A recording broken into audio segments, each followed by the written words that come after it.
Fridge में fridge एक कांच शीशे के चारों तरफ से तिफलक मतलब चारों तरफ से ऐसे ढका हुआ चीज एक शीशे का मतलब एक ठोस नहीं, इस बीच में खोखला होता है। ठीक है, तो समझिए शीशे को तीन तरफ से ढक दिया जाता है। ठीक है, तो इस तरह से एक प्रिज्म बनता है। ठीक है, और ये मिलता है मार्केट में, इसका भी लेकर प्रयोग कर सकते हैं। तो इससे आप प्रकाश को लेकर के गुजारिए। ठीक है, प्रकाश के किरणें आप ले लीजिए और यहाँ पे एक फ्रिज में रख दीजिए, इधर से प्रकाश आना चाहिए और यहाँ पे कोई पर्दा टांग दीजिए। पर्दा इसको कहा जाता है वर्णभट्ट, हिंदी में वर्णपट, इंग्लिश में कहा जाता है स्पेक्ट्रम। स्पेक्ट्रम ठीक है। और ये क्या है, प्रिज्म को प्रिज्म हिंदी में कहा जाता है ज्यादातर प्रिज्म। ठीक है, और ये मानिए सूरज के प्रकाश आ रहा है।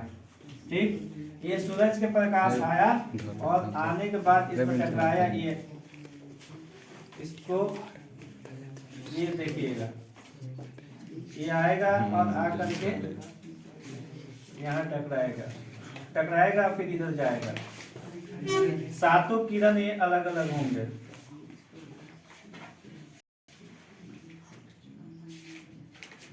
ये सातों किरण अलग अलग है, अलग अलग होगा। मान लीजिए ये आएगा ऐसे 1 2 3 4 5 6 7 7 को कलर हो गया। और इस पर्दा पे आप देखिएगा, ये पर्दा पे सातों कलर्स अलग अलग दिखाई देंगे। ठीक है, इसमें जैसे इसमें इस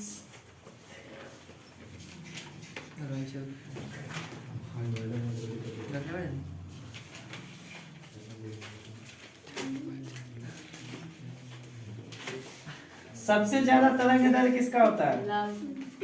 लाल का सबसे ज्यादा सबसे ज्यादा रिफ्लेक्शन किसका होता है? सबसे ज्यादा परिवर्तित कौन होता है?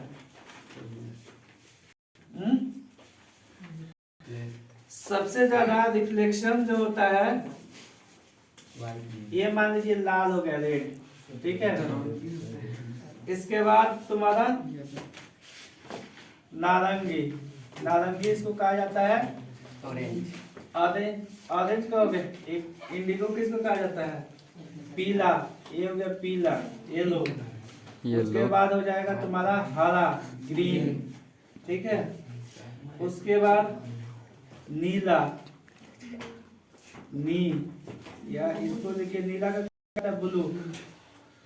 उसके बाद जामुनी, जामुनी को कहा जाता है इंडिगो, जामुनी को कहता है इंडिगो, इसको आई से इंडिकेट किया जाता है। ठीक है, अब बैगनी, बैगनी को क्या कहा जाता है? बैगनी के इंडिगो कहा जाता है बैगनी। ठीक है, क्या बैगनी मान लीजिए। तो इससे क्या मालूम चलता है?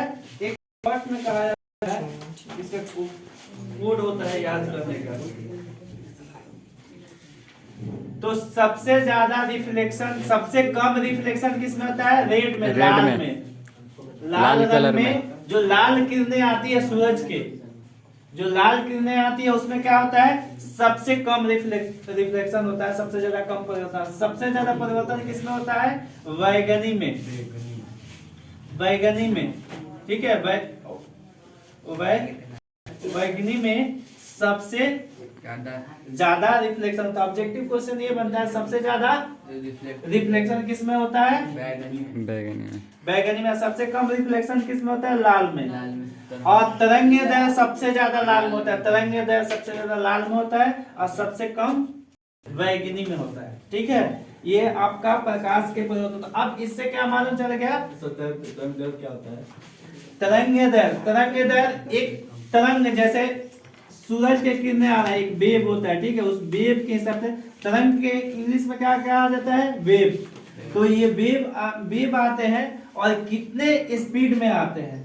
ठीक है, एक रिफ्लेक्शन का भी स्पीड होता है।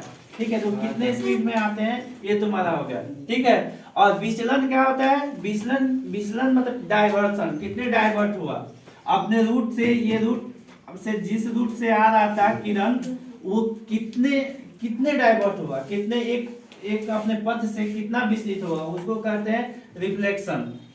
ठीक है, तो जैसे सूरज की किरणें ऐसे आते हैं तो यहाँ एक बार रिफ्लेक्ट होगा, दूसरी बार एक बार इंटर करेगा तो रिफ्लेक्ट होगा, एक बार जो बाहर जाएगा तो रिफ्लेक्ट होगा। ठीक है, अब उसके बाद जाकर के इसमें टकराएगा, टकराने के बाद सारे के चारों आपको क्या मिल जाएंगे, सातों के सातों कलर इस पे दिखाई देगा। ठीक है, वो सूरज की किरण। तो इस तरह से अगर इन सातों कलर को आप मिला दीजिएगा तो कौन सा कलर, इन सातों कलर को आप मिला दीजिएगा तो कौन सा कलर बनेगा बताइए, व्हाइट बनेगा। हाँ, फिर अगर आपको चेक करना हो तो एक और प्रिज्म रखिए और इस प्रिज्म को उल्टा रखिए। ठीक है, इस प्रिज्म को आप उल्टा रखने के बाद और फिर ये किरणें जाकर के एक कराइए इसमें, एक इंटर कराइए इसमें। जब इंटर करके इधर से ये निकलेगा तो यहाँ देखिएगा श्वेत, इसको कहते हैं श्वेत, मतलब व्हाइट, ये पूरा होगा, ये व्हाइट दिखाई देगा। ठीक है, तो इस तरह से हम इससे साबित कर हो जाता है सूरज में 7 किरणें होते हैं, सातों किरणें अलग अलग होते हैं और इसको हम प्राप्त कर सकते हैं, इसको पर्दा पर उतार सकते हैं। पर्दा पर उतारने के बाद हम पर्दा पर उतार करके इसको चेक कर सकते हैं ये सातों के कलर कौन कौन है और ये कलर क्यों अलग होते हैं। अगर ये पूछा जाए क्या कलर होता है, ये कलर क्यों अलग होता है पहले बताओ।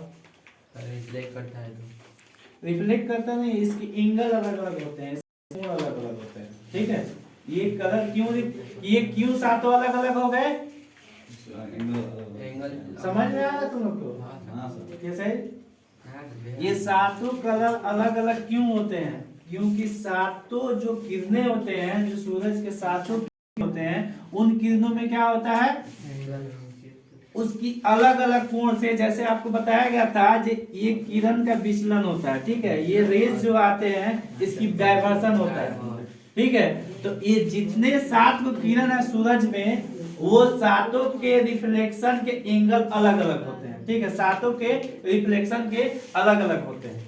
ठीक है, इसलिए ये विचलन, अब मान लीजिए इसका विचलन सबसे कम है तो ये सबसे नीचे आएगा, ज्यादा है तो ये सबसे नीचे आएगा, इसका कम है तो कम घूमेगा। तो इस तरह करते करते हायरार्की टाइप का एक सीरीज बन जाता है। तो जो सबसे ऊपर एक जाता है, नीचे जाता है और सातवें के, इसलिए ये अलग अलग हो जाते हैं। ठीक है, आइए आपको क्या इसके किरण प्रकाश के क्या जानना है आपको। प्रकाश